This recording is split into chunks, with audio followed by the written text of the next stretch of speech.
When it comes to sales, I bet you can guess what the most common question I get asked is. It's how do I attract more clients?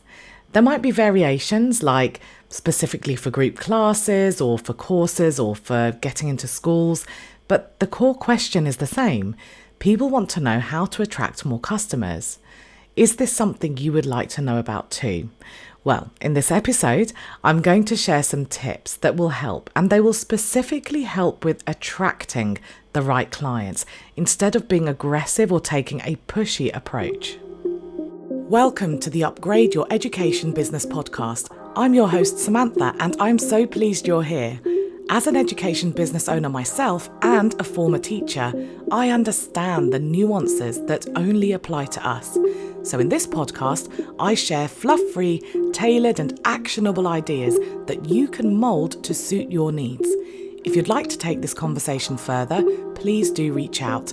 I would love to meet you. And finally, it would mean the world to me if you could leave a review. That way, you'll be helping me help more people. Thank you for tuning in. Enjoy.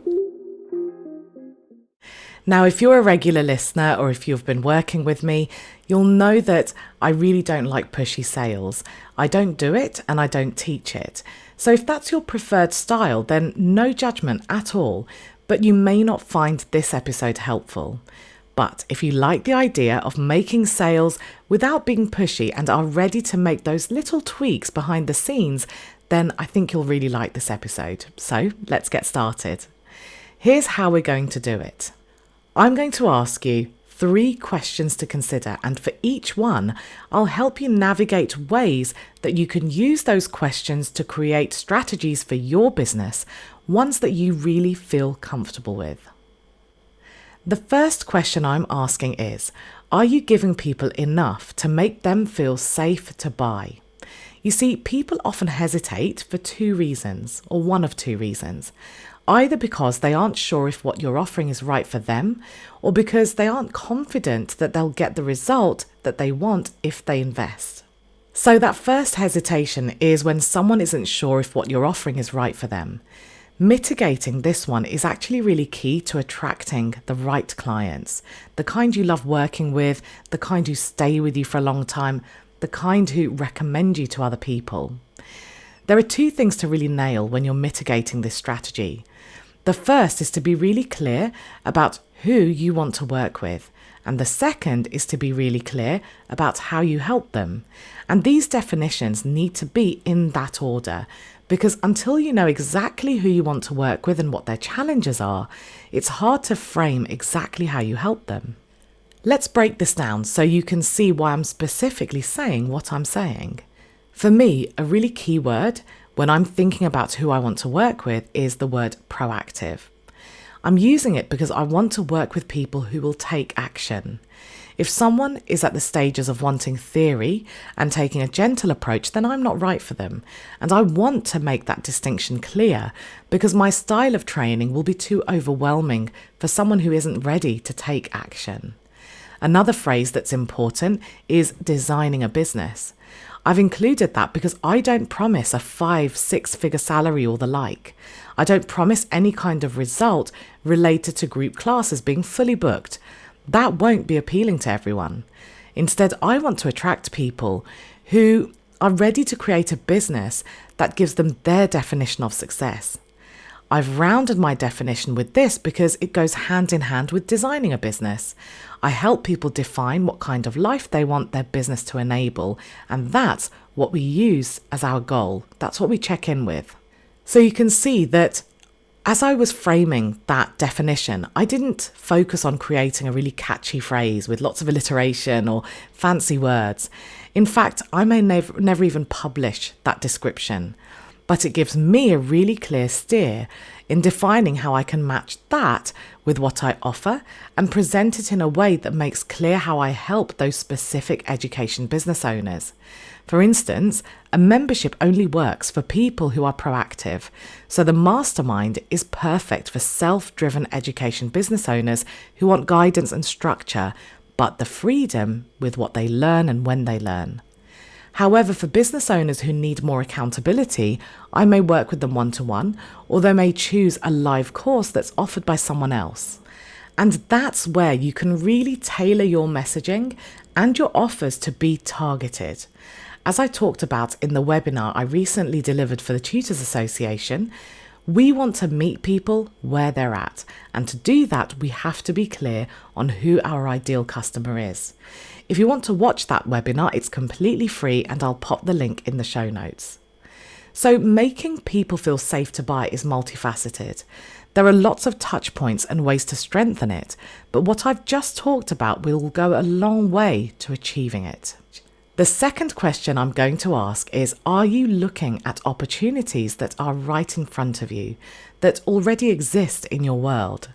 One way to think about it is how it's a lot easier to sell to people who already know you, who already like and trust you, rather than trying to establish that with new people. Now, I'm not saying that you should stop trying to get in front of new audiences, but I am saying that you don't need to solely focus on that, because chances are there are lots of opportunities that are right in front of you.